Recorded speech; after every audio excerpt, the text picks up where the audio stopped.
Finalizei minha primeira fantasia com bruxos e eu tô sem palavras. Ignis Lacrimosa. Não sei se fala assim o nome do livro, mas esse foi o motivo de todo o meu trauma da última semana. Acho que é o mais apropriado pra começar esse vídeo é dando os parabéns pra Helena Lopes, que ela conseguiu fazer a minha mente explodir. Ainda não sei se de uma forma boa ou ruim, mas a gente vai ver daqui pra frente. Primeiro, eu acho que eu vou resumir a proposta do livro, que eu acho que é interessante pra vocês conhecerem, caso não conheçam.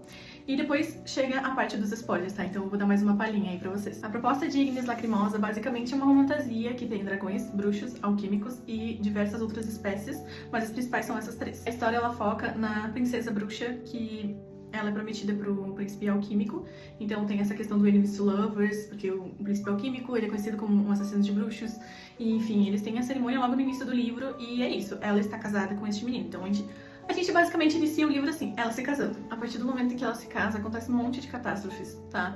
Assim, os reinos, são dois reinos separados, obviamente, o alquímico e o bruxo, eles sofreram de uma praga alguns anos atrás, que foi detida graças à poção dos alquímicos, que negociou com a galera toda aí pra todo mundo se salvar. Em troca de fornecer esse antídoto pros bruxos, prometeram uma mão dessa princesa bruxa para o príncipe alquímico, para eles juntarem os reinos, acabar com essa briada, entendeu? Essa é a proposta, o casamento deles, ok?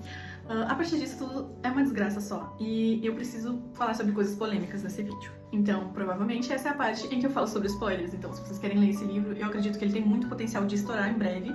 Então, quem ainda quiser ler esse livro sem spoiler nenhum, pode passar esse vídeo agora, neste momento. Agora, se tu não se importa com isso, vem comigo que o negócio vai ficar tenso agora. O que eu vi de propaganda desse livro, basicamente, fala sobre o príncipe alquímico. Uma propaganda muito grande sobre o fato dele conseguir se multiplicar. E a autora, ela deixa bem claro isso no início do livro. Sim, ele vai fazer exatamente isso que vocês estão pensando. E junto com essa declaração, vem uma pequena, grande lista de gatilhos que eu resolvi ignorar, porque, gente, todos os livros de fantasia vêm com uma lista enorme de gatilhos e geralmente não é tudo isso. Mas essa eu não deveria ter ignorado. Acontece que com toda essa propaganda em cima dessa coisa específica dele se multiplicar, a gente saber que é um livro que vai ter hot, porque é uma fantasia, a autora já fez uma grande propaganda em cima disso, eu segui a minha vida muito tranquilamente, então mantenha isso em mente, tá?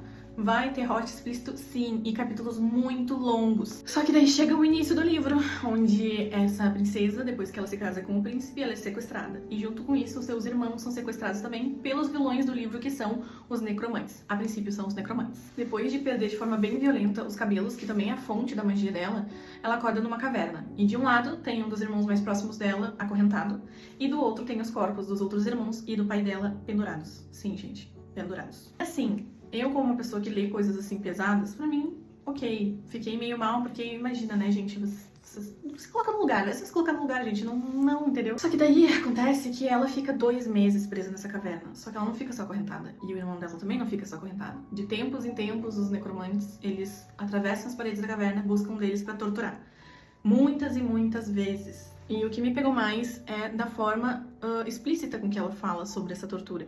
Não falando sobre a tortura em si, mas sobre o que aconteceu com o irmão dela. E assim, pra mim é muito problemático tu tratar no mesmo livro assuntos muito sérios, como estupro, e também trazer essas cenas explícitas de hot. Eu não sei se todo mundo concorda comigo, mas quando um livro trata essas cenas mais quentes, de forma muito explícita, detalhada e com palavrões, enfim, pra mim o livro ele tira um pouco da seriedade do livro. Isso é a minha opinião, obviamente. Então, pra mim, colocar as duas coisas no mesmo livro não funcionam. Então, eu fiquei com um sentimento muito ruim. E por quê? Não estou dizendo que a cena de foi explícita, foi descrita, mas as pequenas partes que mencionam ou fazem referência me deixou muito mal mesmo. Mas enfim, e aí eu me coloquei no lugar da personagem, né, gente? Ela tá presa numa caverna com o irmão dela voltando de tempos em tempos cada vez pior, cada vez sem brilho nos olhos, entende? E do outro lado, literalmente, os irmãos, o resto da família dela se decompondo. E aí são 2 meses, gente, 2 meses nisso, e sem esperança nenhuma. E isso foi uma das coisas que quase me fez desistir de ler esse livro. Além dela estar nessa situação, tem a questão do casamento, porque no casamento os votos, o príncipe fala pra ela que ele vai proteger ela pro resto da vida, que eles são um do outro, enfim, mesmo sem se conhecer. E meu Deus do céu, como é doloroso ver os pensamentos dela implorando praticamente que ele viesse buscar ela, dizendo ele vai, com uma certeza, sabe? Uma certeza que é muito triste de que ele vai buscar ela. Só que, gente, ele não busca. Ele não sabe onde ela tá, ele nem sabe que ela foi sequestrada. Então eu me senti assim, por isso que eu parabenizei a Helena, porque ela conseguiu fazer eu me colocar tão no lugar da personagem que, gente, eu fiquei desesperada. Eu fiquei mal mesmo com essa parte do livro. No final, ela consegue escapar.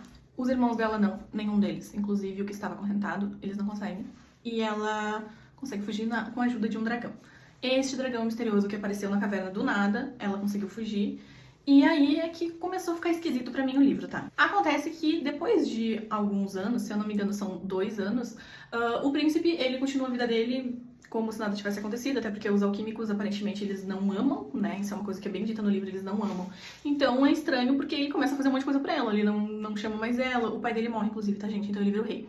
E mesmo depois da coroação, ele não vai atrás dela, porque ele recebe notícias que ela está em luto no Castelo Bruxo.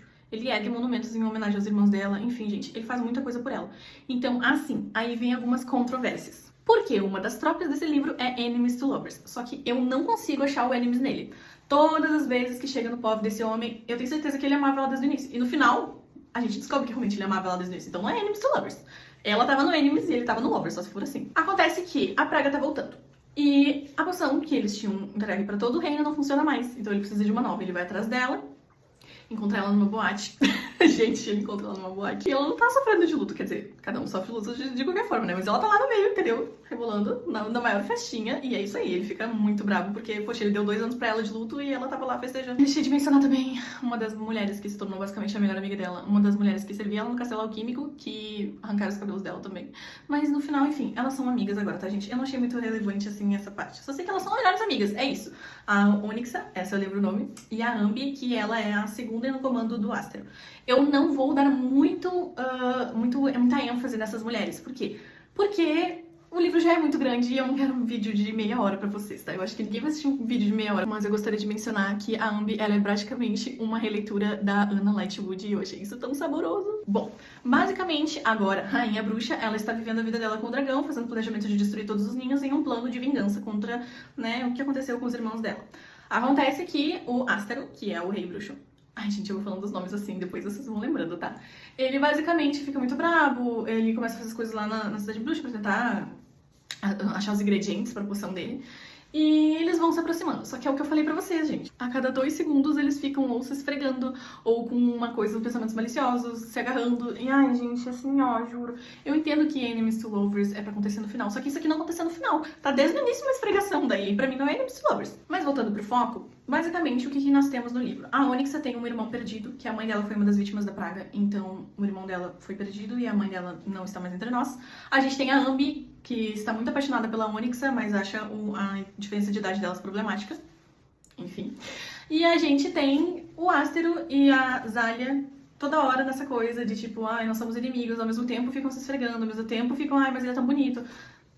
Ai, gente, socorro. Chegou um momento que eu fiquei um pouco irritada, porque eu queria muito que a história andasse, mas não dava, porque eles ficavam, ai, nossa, como ele é gostoso. Ai, nossa, ela é a mulher mais linda que eu já vi. Mas enfim, eles acabam entrando naquela típica missão do precisamos achar todos os objetos para o feitiço funcionar, ou melhor, a poção funcionar. E aí eles acabam indo para um reino de proteção de animais. Sim, a gente tem aqui os malditos dos féricos, gente. Eu sei que um dos livros que eu li e reli várias vezes, que assim, foi basicamente uma introdução no mundo de fantasia adulta, foi a Cotar. Só que assim, eu não aguento mais féricos. Eu pensei assim, vou ler esse livro porque esse livro tem bruxas. Meu Deus, eu nunca li um livro de bruxas. E aí tem o maldito dos féricos junto. Ai, meu Deus do céu. Boa é que junto com os féricos veio outras criaturas mágicas que eu gosto. Veio unicórnio, veio arpias, veio lobisomem, então... Pra mim até que foi legal, mas eu não aguento mais féricos, gente. Como de praxe, tem uma tretinha sobre o passado do Astero. Astero, acho que é Astero o nome dele, né? Que é uma menina que ele ficou lá num festival e basicamente ela tá com os mesmos cabelos que a Zalia tinha antes. E fica um clima meio ruim. Mas, gente, o cara tem vida também, né? Mas, enfim, vamos ignorar essa pequena parte da história. Eles vão conseguindo os ingredientes e eles acabam se separando, porque o que acontece? A Onyxa nunca teve a intenção de continuar essa missão suicida deles. Depois de uma cena muito caliente, em uma pousada, ela acaba sequestrando a Ambi, porque a Ambi queria impedir ela de fugir, mas ela acaba fugindo, junto com a Ambi, porque ela basicamente se amarra junto. E, gente, por isso que eu disse que essa relação é super tóxica. Elas são muito tóxicas. Em uma página, elas estavam, né, super se pegando, e na outra página elas estavam brigando e jurando a morte uma da outra. Eu acho isso incrível. Então acaba se separando, eles não seguem mais o mesmo plano inicial. Depois a Zalia e o Astero, eles basicamente vão viajando até o outro lado, que é uma cidade onde vários criminosos moram, as pessoas rejeitadas basicamente dos reinos principais. E eles acabam encontrando a líder dos rebeldes, que a gente descobre que estava tendo um relacionamento amoroso com um irmão mais velho da Zalia, o que não é nenhuma surpresa, que eu desconfiei desde o princípio. E basicamente eles têm uma filha que ela é muito fofa e também é o alívio cômico de toda essa desgraça que tá acontecendo. Eles já estão... uma coisa que eu não consegui acompanhar muito bem foi a questão dos ingredientes. Eu não sabia o que era o que dos ingredientes. Então, a esse ponto, acho que eles tinham metade dos ingredientes, que eles trocaram lá com o pessoal da Protetor dos Animais, e aí eles vão até o Minotauro, que é o cara que supostamente sabia informações sobre o irmão da Onyx, só que ela sumiu. Então eles chegam lá, e aí eles tentam negociar com o cara, não dá certo, o Aster simplesmente mata o cara, que era pra ser um cara muito poderoso e muito maquiavélico, ele mata em 2 segundos, e eles acabam numa fenda no meio um buraco de minhoca, gente, é um lugar chamado Arquivos, onde o tempo passa de um jeito diferente, são arquivos infinitos, e aparentemente as pessoas não têm bom gosto pra clima. E aí que começa umas 25 capítulos deles fudendo em todos os lugares que possíveis. E aí aparece a tal cena do cara se multiplicando. Gente, é isso, entendeu? São várias páginas disso, então quem gosta, assim, ó, se delicie, mas eu, sinceramente, eu não acho que o clima do livro combinava com isso. Enquanto eles estão lá, né, fazendo tudo aquilo, coitada da mulher, enfim, a Onyxa, ela tentou dar um salto, sim, um dos poderes dessa bruxa é pular de um lugar ao outro, numa fenda. Então é um teletransporte, gente. E ela acaba se teletransportando pro passado. Então aqui a gente tá quase gabaritando. Nós temos féricos, nós temos viagem no tempo, nós temos bruxas, nós temos tudo que um livro de fantasia tem. Dragões, a gente tem tudo. Gente, essa mulher, ela tinha uma lista e ela vai fazendo ok em todas as categorias. E aí, como se eu não tivesse ficado deprimido o suficiente no início do livro, sabendo que os irmãos dela morreram do jeito que morreram, ela vai lá e bota eles na minha frente, vivos. Daí a minha cara já tava desse tamanho, porque eu comecei a chorar, porque eu simplesmente amei a dinâmica dos irmãos no início do livro, e ela colocou eles ali de novo, só pra dizer assim, ah, tu chorou? Que bom, agora tu vai chorar de novo. Enquanto a gente acompanha a interação magnífica, que é a dinâmica maravilhosa que eles têm, os irmãos bruxos, a gente coloca a Onyxa e a Ambi junto nessa equação e fica maravilhoso, melhor ainda. E aí acontece, o que acontece é o seguinte, elas chegam bem na parte em que eles estão sendo atacados pelos necromantes, então o Zack se sacrifica, que é o meu irmão favorito. Ele vai lá e se sacrifica, ou seja, ele tá lá na caverna de novo, sofrendo tudo aquilo de novo, enquanto eles estão tentando resgatar os dois. E aí, eu já tô destruída o suficiente? Não, eu não estou. Beleza, os irmãos morrem de novo. E é isso, gente. Eles estão lá pra basicamente descobrir alguns segredos marotos, que eu vou contar pra vocês agora. O dragão vermelho é o Zack ressuscitado. E aí tem todo um lance de bruxas do início do continente, de como tinha uma quarta bruxa, que eles veneram a deusa tripla, né? Mas tinha uma quarta bruxa, a quarta bruxa era do mal, a quarta bruxa que fez a praga, a quarta bruxa fez toda a merda acontecer. A quarta bruxa era a mãe do Ástero. E eu falo era porque, assim como o Minotauro, ele simplesmente enfia a espada dele onde ele quiser, aparentemente, mata todo mundo. É fácil assim, gente. Aí depois que a gente descobre que o dragão verde é o Zack, eu fico muito feliz, obviamente, porque, bom, um dos irmãos sobreviveu, mas ao mesmo tempo fico muito triste porque não é menininha órfão do outro lado, né? Então é isso, gente, ninguém é feliz o suficiente. E daí acontece que eles conseguem voltar pro presente numa cena muito triste, onde a Azalea consegue recuperar seus cabelos longos em um berro muito estridente. E ela vê os irmãos dela morrendo, mas pelo menos ela descobre que aqueles corpos pendurados lá na caverna onde ela foi torturada durante 2 meses eram só um feitiço, tá, gente? Enfim, ela está com seus poderes, o dragão dela está grande, o homem dela ainda tem um pouco de poder na pedra alquímica pra se multiplicar em 3. Gente, eu tenho muitas críticas sobre isso, mas enfim, continuando. Eles começam a ser atacados pelos necromantes, porque eles já sabem que eles estão com todos os ingredientes da poção, já tá acontecendo toda a treta, eles já estão querendo acordar aquele deus que tá soterrado dentro do Ignis Lacrimosa, e aí começa toda a coisa a acontecer. Achei o final dessa guerra bom, pelo incrível que pareça. Só não entendi, confesso, porque a Azalea acaba virando uma deusa, o Aster consegue matar de vez o deus do caos. E eu não entendi por que ela virou uma deusa. Porque ela basicamente absorveu os necromantes de alguma forma e ressuscitou o Aster que tinha sido. E eu acho isso muito engraçado porque, sei lá, cara, é uma conveniência, né? E depois ela fica se sentindo culpada porque a deusa avisa ela que ela não pode ficar ressuscitando as pessoas depois disso. Daí as pessoas ficam trazendo corpos dos filhos, dos irmãos pra ela ressuscitar e ela não pode. Então é muito triste. Mas enfim, o homem dela ela salvou, gente. Por algum motivo é mencionado que o Ástero não consegue ter filhos. Não sei se é por causa do tempo, que ele foi criado no dentro dos túneis, então ele tem, acho que alguma coisa também na pele, enfim, no sangue dele também. Mas eu não sei se era por isso que ele não podia ter filhos. Mas no final, a Azalea dá à luz a gêmeas, gente, que ela bota os mesmos nomes dos irmãos. Achei problemático. Um pouquinho. Mas é uma linda homenagem, né, gente? O Zack consegue se metamorfosear de volta como humano, ele consegue fazer essa coisa, até porque surge um outro dragão lá, que é o cara responsável por criar o Ástero. Enfim, gente, a história é muito longa. Enfim, tem 2 dragões agora, tá? O dragão do Ástero e o dragão da Azalea. E o dragão da Azalea é o irmão dela, que consegue voltar a ser humano e ficar com um menino que ele era apaixonadinho. Isso eu achei muito bom, pelo amor de Deus. Alguém tinha que ter um final feliz. Tem a cena da coroação, né? Que a filha do herdeiro bruxo, que faleceu, ela se torna uma princesa, né? Dos 2 reinos. Achei muito fofinha. Ela é muito fofa, gente. E ela é muito criativa pra nomes, porque ela tem um gato chamado Sal e Pimenta. Eu achei muito lindo esse nome. E ela ganha um ovo de dragão. Gente, preciso comentar sobre esse ovo de dragão. A gente escuta muitas vezes durante o livro que dragões são super raros, só uma pessoa conseguiu fazer, que foi a mãe da Azalea. E aí acaba que, gente, ela começa a fazer ovos de dragão. Então, assim, ela pode fazer ovos de unicórnio, ela pode fazer ovos de unicórnio é bom, né? Mas assim, ela pode fazer o que ela quiser. Agora que ela é uma deusa. E pra mim, sei lá, gente, não entendi. Esse negócio da deusa eu não entendi. Sinto muito. Considerações que eu acho muito importante eu falar é sobre principalmente a pedra alquímica que o Ástero desenvolveu. Beleza, dele, ele tem o direito de fazer o que ele quiser. Só que o problema é que ele usa pra coisa banal. Gente, ele falou o livro inteiro. Tá acabando o poder da pedra, ela é limitada, não sei o que. Daí ele vai lá e usa pra transar, gente, pelo amor de Deus, enfim, né? A gente é a licença poética. Tem a questão dos ovos, que pra mim também, tipo, se é uma coisa tão rara, como é que ela vai lá e faz um ovo? Ah, não sei. Pra mim também foi meio esquisita essa parte, eu não gostei. Vamos resumir, então. A gente tem o Ástero e a Azalea ficando juntas, temos muitos filhos. O Zack com o menininho dele lá do coral ficando juntinhos. O Garra Negra, ele é um tiozão legal. Sei lá, cara, ele é um tiozão legal. A Onyx e a Yambi, aparentemente, eu acho que ficam juntas. A menininha lá, que era filha do Zéfiro, ai, lembrei o nome dele, ela vira uma princesa.